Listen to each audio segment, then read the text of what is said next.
여러분 안녕하십니까? 5월 3일 금요일에 전해드리는 뉴스투데이 강원입니다. 강원도의 첫 공영버스인 원주 누리버스가 개통식을 갖고 본격적인 운영에 들어갔습니다. 주민과 운수회사, 지자체 간 논의의 결과물로 주변 지역 버스 공영제에도 영향을 줄 것으로 보입니다. 황구선 기자입니다.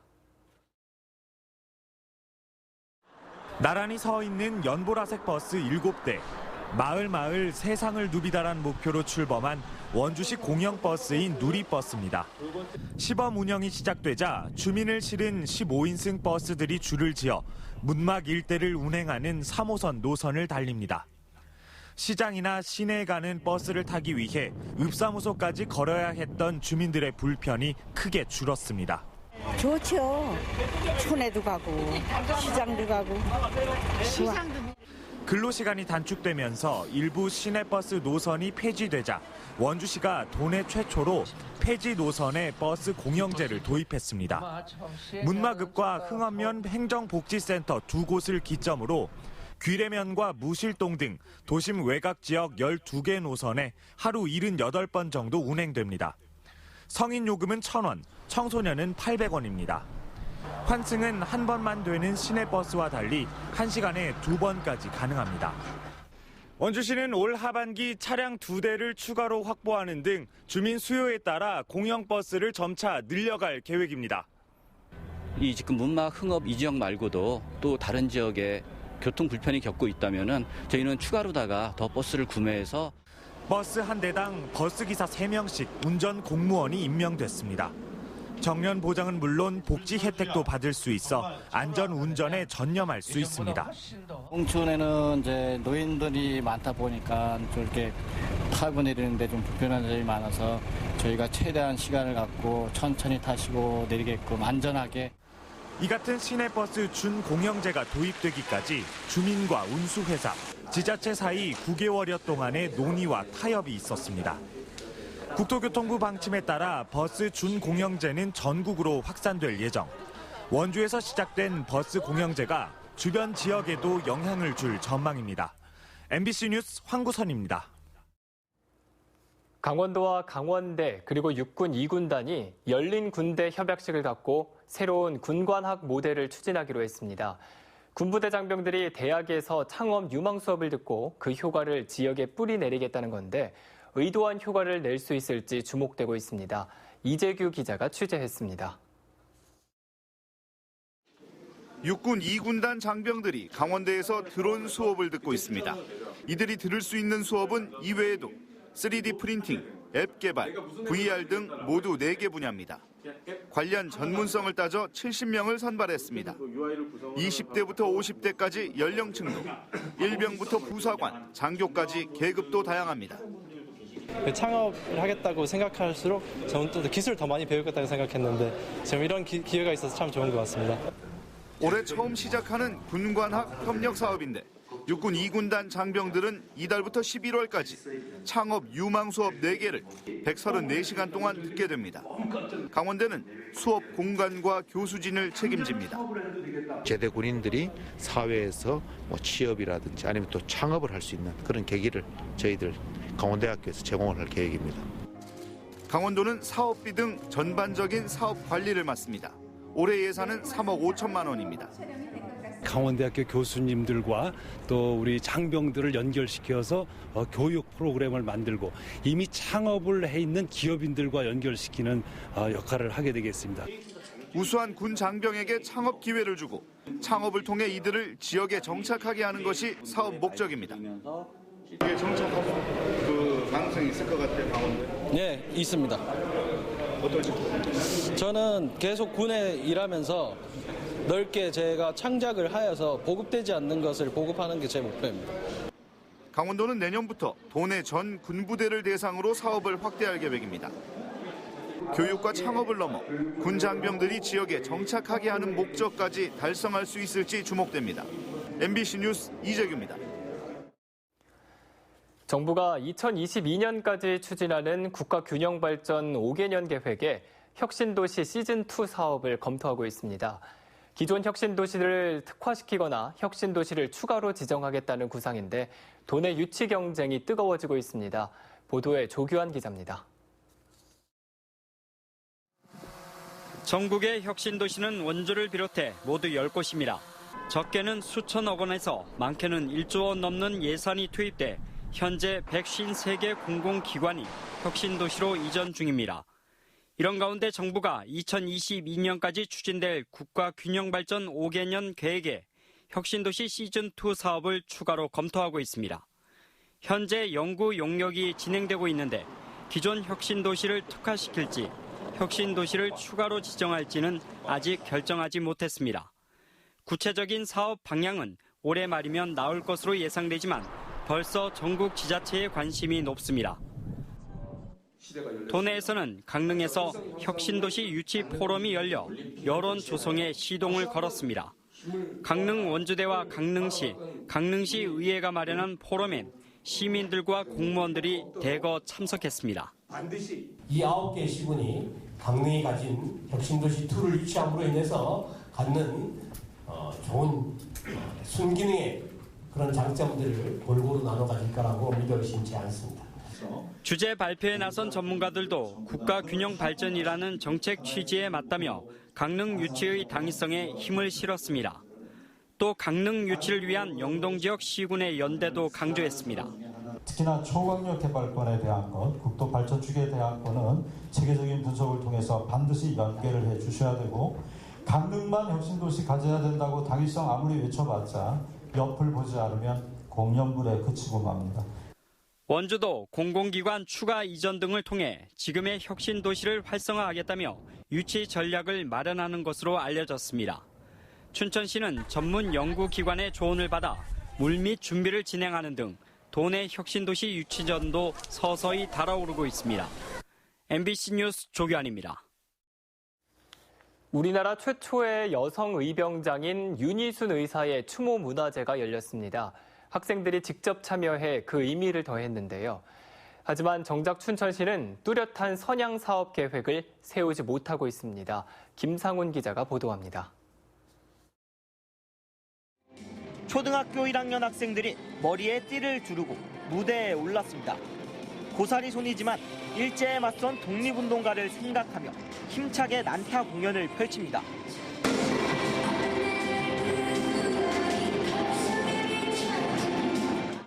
중학생 언니 오빠들도 질 수 없습니다. 1895년 일제에 의해 명성황후가 시해되고 나온 윤희순 의사의 경고문 외놈대장 보거라. 당시의 분노를 되새기며 꼼꼼히 읽어내려갑니다. 이용도 그만하고 제주도 그만 부려라. 좋은 말로 달랠 적에 너희 나라로 가거라. 지난해에는 한샘고와 봉이고에서, 올해는 춘천 중학교에서 윤희순 의사 추모 문화제는 해마다 2번씩 춘천 지역 중고등학교에서 열리고 있습니다. 행사를 통해 학생들은 독립운동가의 나라사랑 정신을 되새깁니다. 원래 처음에 윤희순 독립운동가 분이라고 있는 줄도 몰랐는데 처음 알게 되어서 그 점에서 좀 놀랐던 것 같아요. 하지만 윤희순 의사 선양 사업은 여전히 제자리 걸음을 하고 있습니다. 지난 3월 춘천시 윤희순 의사 선양 사업 지원 조례가 시행됐습니다. 조례에 따르면 선양사업위원회를 구성해 사업 계획을 수립해야 합니다. 하지만 2달이 지난 지금까지도 위원회 구성조차 하지 못하고 지지부진한 상태여서 3.1운동 100주년의 의미를 퇴색시키고 있습니다. MBC 뉴스 김상훈입니다.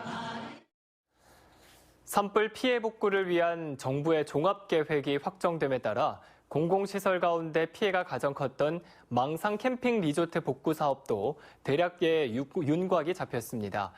동해시가 마련한 복구 계획이 정부 지원 방안에 거의 그대로 반영돼 사업이 탄력을 받게 됐습니다. 유인호 기자가 보도합니다.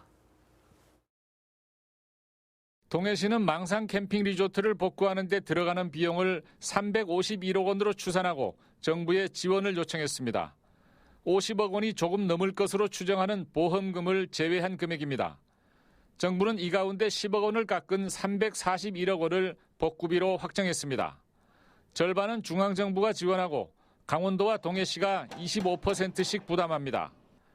요구액이 깎인 부분은 세탁기, 텔레비전, 냉장고, 침대 같은 내부 시설물들입니다. 이런 건 민간주택의 경우에도 예산 지원이 안 됩니다. 반면에 늘어난 부분도 있습니다.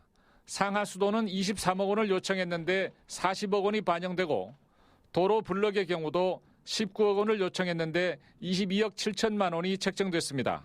정부 지원이 50%에 머물러 다소 아쉽지만 도로, 상하수도 등 기반 시설이 증액 지원돼서 복구에 도움이 될 것으로 봅니다. 리조트의 경관을 좌우하는 조경 역시 동해시의 바람대로 큰 나무 식재로 반영됐습니다. 조속한 경관 회복에 도움을 받게 됐습니다. 동해시는 지난 2002년에 만든 리조트를 이번에 다시 조성하면서 장애인 편의시설을 보강하고 내진 설계를 반영하는 등 시설 수준을 향상시킬 계획입니다. 객실 수도 종전보다 늘리는 방안을 검토하고 있습니다. MBC 뉴스 유인호입니다. 지역경제 활성화에 목이 마른 지자체들이 관광객들을 잠시라도 더 붙잡아두기 위해 야간 행사를 늘리고 있습니다. 이 관광객들의 호응도 이어지면서 지자체들의 경쟁도 치열해질 전망입니다. 이병선 기자입니다. 개장 1년 만에 200만 명이 넘게 다녀간 원주 소금산 출렁다리. 오는 12일까지 한시적으로 야간에도 운영하면서 관광객들의 눈길을 끌고 있습니다. 저녁에 야간 개장이 있다고 해서 올라오게 됐는데 점점 어두워지니까 불빛도 아름답고 저에게는 너무나 아름다운 출렁다리를 보게 돼서 관광지만이 아니라 지역 축제에도 야간 일정이 늘어나는 추세입니다. 영월 단종문화재 대표 행사인 단종국장은 올해 야간으로 바뀌면서 큰 호응을 얻었습니다.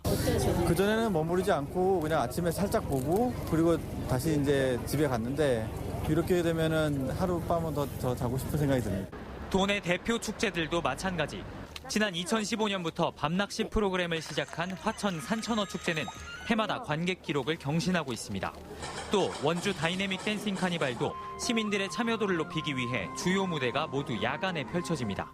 이처럼 지자체들이 지역의 관광지나 축제장에서 야간 행사의 비중을 늘려가는 데에는 나름의 고민이 숨어 있습니다.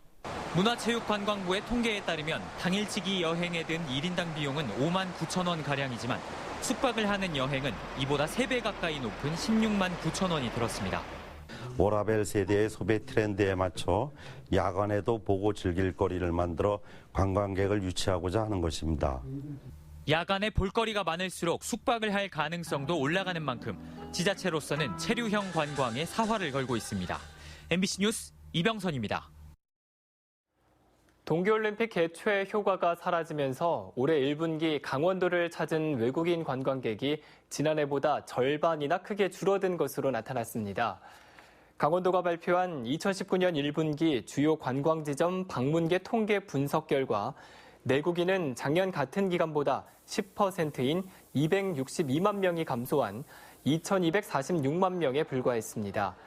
특히 외국인은 52%나 줄어든 91만 6천 명으로 나타났습니다. 지난해 올림픽 개최로 경기 관람객과 올림픽 문화 공연 관광객이 큰 폭으로 증가했기 때문으로 분석하고 있습니다.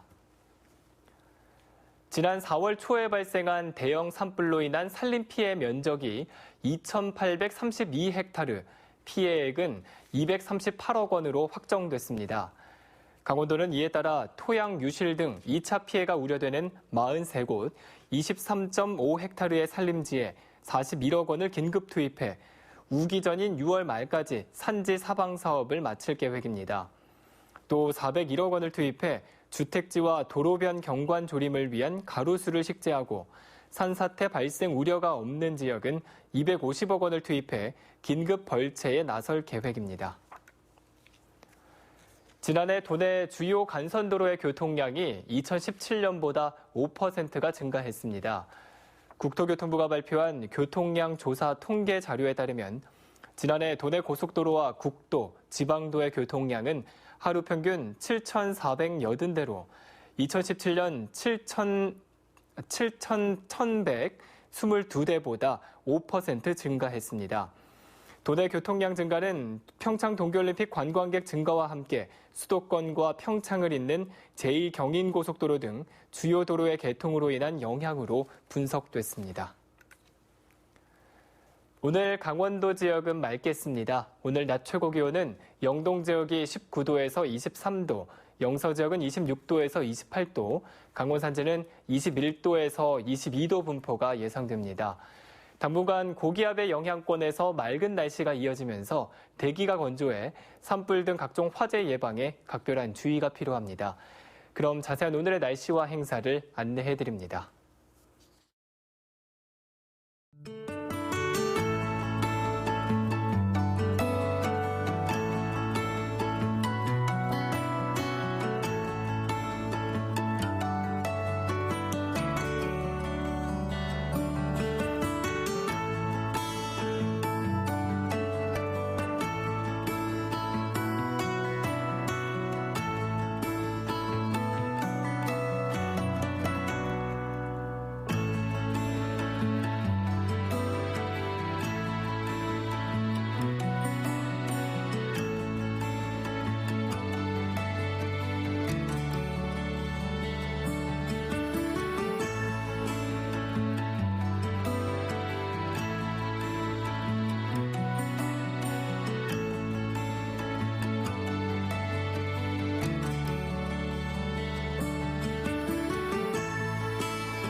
강원랜드의 사계절 물놀이 시설인 하이원 워터월드의 야외 시설이 내일부터 전면 개장합니다. 하이원 워터월드는 야외 시설의 겨울철 휴장을 마치고 내일부터 슬라이드와 야외 풀 등 모든 야외 시설에서 물놀이를 즐길 수 있도록 온수를 공급하기로 했습니다. 또 야외 시설 개장을 기념해 이달 말까지 다양한 패키지 상품과 특별 행사를 마련했습니다. 제21회 원주 한지문화제가 천여 개의 창작 등 점등식을 시작으로 6일까지 원주 한지 테마파크 일원에서 열립니다. 오색 한지 다시 시민 속으로를 주제로 원재료인 당나무가 한지가 되는 전 과정을 만나볼 수 있는 한지뜨기 한마당이 대표 행사로 치러집니다. 또 한지 작가들과 시민들이 제작한 한지 등 6,000점을 축제장 전체에 설치하고 축제장의 출입문을 대형 한지문으로 꾸미는 등 풍성한 볼거리도 마련됩니다. 이 밖에도 종이를 이용한 놀이터와 종이 수공예품을 판매하는 아트 플리마켓 등이 시민들을 맞이하게 됩니다. 산업통상자원부의 지역산업 거점 스마트 특성화 기반구축 사업 공모 사업에 춘천바이오산업진흥원의 체외진단 산업화 플랫폼 구축 사업과 철원 플라즈마 산업기술연구원의 나노소재 기반 연계 플랫폼 사업이 최종 선정됐습니다. 춘천바이오산업진흥원 주관으로 추진되는 체외진단 산업화 플랫폼 구축 사업은 290억 원을 들여 체외진단 지원센터를 건립해 우수 의약품 제조관리 시설을 세운 뒤 연구 분석 플랫폼을 활용하고 전문 인력 양성을 지원하는 사업입니다. 또 철원 플라즈마 산업기술연구원의 나노소재 기반 연계 플랫폼 사업은 96억 원을 투자해 퀀텀닷 디스플레이와 신조명 등 나노소재 산업 육성 고도화를 위해 지원하는 사업입니다. 국가민속문화재 제5호인 강릉 선교장이 강릉 시민들에게 연중 무료로 개방됩니다. 강릉시와 강릉 선교장은 어제 관광 경쟁력 강화를 위한 업무 협약을 맺고 오는 5일부터 강릉 시민과 명예 시민, 강원도 명예 도민들에게 선교장을 연중 무료로 개방하기로 했습니다. 또 문화예술 행사 개최와 영산물 상영, 그리고 문화관광상품 공동 개발에 협력하기로 했습니다. 청와대가 도내 산불 피해 어린이 30명을 초청했습니다. 속초 양양교육지원청에 따르면 청와대는 오는 5일 어린이날 산불로 피해를 본 학교 가운데 영랑초등학교와 이능초, 천진초등학교 학생 10명씩 모두 30명을 초청했습니다. 청와대는 매년 5월 5일 어린이날 초청 행사를 갖고 있는데 올해는 도내 산불 피해 어린이와 독립유공자 후손, 그리고 미혼모와 한부모 가정 아동 등이 초청받았습니다. 울릉공항 건설 사업의 일정과 사업비가 최종 확정되면서 앞으로 여객 항로와 승객 유치 경쟁을 벌일 것으로 예상되고 있습니다. 국토교통부는 6,633억 원을 투입해 오는 2025년 개항을 목표로 내년 상반기 울릉공항 건설 사업을 착공한다고 밝혔습니다. 하늘길이 열리게 되면 서울에서 울릉도까지 1시간 만에 갈 수 있게 됩니다. 이상으로 뉴스투데이 강원을 마칩니다. 시청해주신 여러분 고맙습니다.